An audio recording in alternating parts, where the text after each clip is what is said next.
اعوذ باللہ من الشیطان الرجیم بسم اللہ الرحمن الرحیم اللہم صلی علی محمد و آل محمد وعجل فرجہم۔ جہان علم سٹی آف نالج اکیڈمی سے آپ کی بی بی جان آپ سے مخاطب ہیں۔ السلام علیکم ورحمۃ اللہ وبرکاتہ۔ چوتھے امام زین العابدین علیہ السلام، ہمارا تمام تر درود و سلام اس عظیم ہستی کے اوپر کہ جو انہوں نے ہمیں اس طرح سے اپنے رب کے قرب میں پہنچانے کا عہد کیا ہے اور جس طرح سے وہ پہنچا رہے ہیں، اور جس طرح سے انہوں نے ہمیں یہ بتایا ہے کہ کس طرح سے اپنے رب سے مناجات کرو، کس طرح اس سے دعا کرو، کس طرح اس کے قرب میں جانے کی کوشش کرو۔ اتنی زیادہ یعنی کہ حیرت انگیز اور اتنی امیزنگ ہیں یہ مناجات کہ جب انسان پڑھتا ہے تو اس کا قابو نہیں رہتا اس کے دل پہ کہ ہم کہاں اور پروردگار عالم کی ہستی کہاں۔ لیکن انہوں نے ہمیں بتایا ہے کہ دیکھو اللہ سے کیسے مناجات کی جاتی ہے، اللہ سے کیسے دعا کی جاتی ہے۔ اور جو پچھلی ہم نے جو مناجات ذاکرین جو کیے، تو اس میں ہمیں جو انہوں نے بتایا ہے کہ دیکھو کس طرح سے اللہ تعالیٰ کا ذکر کرو، اور وہ کہتا ہے کہ جو میرا ذکر کرتا ہے میں بھی اس کا ذکر کرتا ہوں۔ تو یہ اتنی زبردست بات ہے کہ اگر ہم تصور میں اس کو لے کے آئیں تو شاید یہ ہمارے تصور سے بھی بہت بیونڈ ہے۔ ہم تصور بھی نہیں کر سکتے کہ اللہ اپنی محفل میں، فرشتوں کی محفل میں ہمارے جیسے لوگوں کا ذکر کرے گا۔ تو یہ وہ عظیم ہستیاں تھیں، ان کا ذکر تو بے شک زمین و آسمان میں ہے۔ فرشتوں کی محفل میں اللہ ان کے اوپر درود و سلام بھیجتا ہے، تمام انبیاء مرسلین، تمام فرشتے ان کے اوپر درود و سلام بھیجتے ہیں، اور ہمیں بھی حکم ہے کہ اے صاحبان ایمان ان پر درود و سلام بھیجا کرو۔ ہم تو بس شامل ہو جاتے ہیں ان کے ساتھ کہ کچھ سمجھ میں نہیں آتا، اتنی عظیم ہیں یہ مناجاتیں کہ ہم صرف ان مناجاتوں پہ ہی اگر صرف غور و فکر کریں تو ہم کہاں سے کہاں پہنچ سکتے ہیں۔ اب جس مناجات کا ہم آپ کے سامنے تذکرہ کر رہے ہیں وہ ہے 14ویں مناجات، جس کا نام ہے مناجات معتصمین۔ شروع کرتے ہیں اللہ کے نام سے جو بڑا مہربان اور نہایت رحم والا ہے۔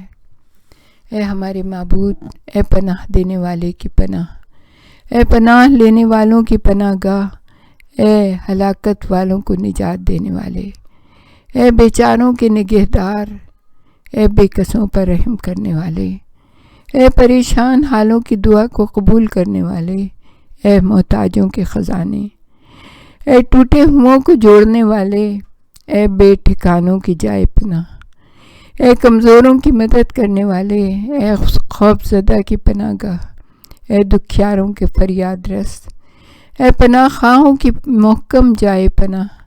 اگر ہم تیری عزت کی پناہ نہ لیں تو کس کی پناہ لیں؟ اگر تیری قدرت سے التجا نہ کریں تو کس سے التجا کریں؟ ہمارے گناہوں نے ہمیں مجبور کر دیا ہے کہ ہم تیرا دامن عفو کو تھام لیں، اور ہماری خطاؤں نے ہمیں تیری چشم پوشی کے دروازوں کے کھلنے کا طلبگار بنا دیا ہے۔ ہماری بدعملی نے ہمیں تیرے آستان عزت پر ڈیرا ڈالنے کو کہا ہے، اور تیرے عذاب کے خوف نے ہمیں تیری مہربانی کی ڈوری پکڑ لینے پر آمادہ کیا ہے۔ اور حق یہ نہیں کہ جو تیری رسی کو پکڑ لے تو اسے رسوا کرے، اور یہ مناسب بھی نہیں کہ جو تیری عزت کی پناہ لے اس کو بے سہارا چھوڑ دے۔ میرے معبود، اے ہمارے معبود، ہمیں اپنی حمایت کے بغیر نہ چھوڑنا، اور ہمیں اپنی نگاہ سے محروم نہ فرمانا، اور ہمیں ہلاکت کی جگہوں سے دور رکھ لینا، کیونکہ ہم تیرے زیر نظر اور تیری پناہ میں ہیں۔ ہم تیرے مخصوص فرشتوں اور تیری مخلوق میں صالح بندوں کا واسطہ دے کر تجھ سے سوال کرتے ہیں کہ ہم پر ایسی سپر ڈال دے جو ہمیں ہلاکتوں سے بچائے، آفتوں سے محفوظ رکھے، اور تو ہمیں بڑی بڑی مصیبتوں سے نجات عطا فرما دے۔ ہم چاہتے ہیں کہ تو ہم پر اپنی طرف سے تسکین کو نازل فرما دے، ہمارے چہروں کو اپنی محبت کے انوار سے احاطہ فرما دے۔ یا الہی ہمیں اپنے محکم اور پائیدار رکن سے سہارا دے اور اپنی عصمت کے سایوں میں لے لے۔ واسطہ ہے تیری رحمت اور ملائمت کا، اے سب سے زیادہ رحم کرنے والے۔ یا اللہ تو بڑا رحمان و رحیم ہے، ہم تو اس قابل بھی نہیں کہ اس قسم کی دعاؤں کو یا مناجاتوں کو سوچ بھی سکیں۔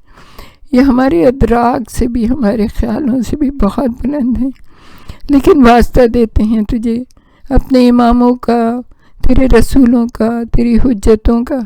پروردگار عالم ہمیں ویسا بنا دے جیسا تو چاہتا ہے، تو ویسا ہی ہے جیسا ہم چاہتے ہیں، بس اب ہمیں ویسا بنا دے جیسے کہ امام ہمیں تیری بارگاہ میں لے کے گئے۔ پروردگار عالم تو ہمیں قبول کر لے، ہم سب کے گناہان کبیرہ اور صغیرہ کو معاف کر دے۔ ہمارے جانے والوں پہ اپنا رحم کر، ہمارے رہ جانے والوں پہ اپنا رحم اور بخشش اور کرم اور احسان فرما دے۔ ربنا تقبل منا انک انت السمیع العلیم وتب علینا انک انت التواب الرحیم۔